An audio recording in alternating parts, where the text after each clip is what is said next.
সংবিধান সংশোধনের লক্ষ্যে ১২ সদস্যের বিশেষ কমিটি গঠন করেছে জাতীয় সংসদ। স্বরাষ্ট্রমন্ত্রী সালাউদ্দিন আহমদকে এই কমিটির সভাপতি করা হয়েছে। তবে সংবিধান সংস্কার পরিষদ গঠনের দাবিতে অনড় থেকে এই প্রস্তাব প্রত্যাখ্যান করে সংসদ থেকে ওয়াকআউট করেছে বিরোধী দল। সিরাত আল মুস্তাকিমের রিপোর্ট। শিয়া বাটার ও ভিটামিন ই সমৃদ্ধ লিলি বিউটি সোপ, তারুণ্যময় উজ্জ্বল ত্বকের জন্য। দেশের সর্বোচ্চ আইন সংবিধান সংশোধনের লক্ষ্যে শেষ পর্যন্ত বিশেষ কমিটি গঠন করেছে জাতীয় সংসদ। সোমবার রাতে সংসদ নেতা তারেক রহমানের পক্ষে এই কমিটি গঠনের প্রস্তাবটি হাউজে তোলেন চিফ হুইপ নুরুল ইসলাম। সংশোধনী এটা গৃহীত অথবা ১২ সদস্যের এই বিশেষ কমিটির সভাপতি করা হয়েছে স্বরাষ্ট্রমন্ত্রী সালাউদ্দিন আহমেদকে। কমিটিতে সদস্য হিসেবে আছেন আইনমন্ত্রী মোহাম্মদ আসাদুজ্জামান সহ বিএনপি ও অন্যান্য দলের নির্বাচিত সংসদ সদস্যরা।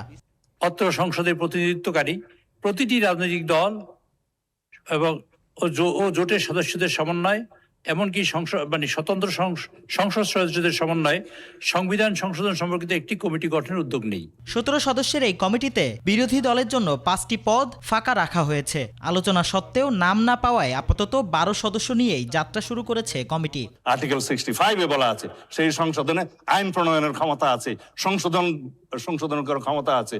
সেই ক্ষমতা হিসাবে জাতীয় সংসদ সদস্যগণ এই সংবিধানে সংশোধনী দিবে। সেই এখতিয়ার তো সার্বভৌম জনগণ আমাদেরকে দিয়েছে, আর্টিকেল 7 অনুসারে দিয়েছে। তবে সংসদীয় কমিটির এই প্রস্তাব শুরুতেই প্রত্যাখ্যান করে বিরোধী দল। তারা সংবিধান সংস্কার পরিষদ গঠনের আগের দাবিতেই অনড় অবস্থান জানায়।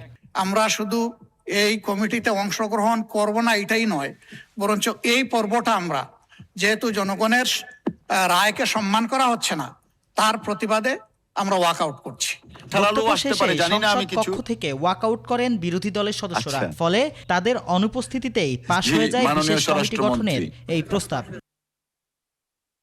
সিরাত আল মুস্তাকিম, 21 টেলিভিশন, ঢাকা।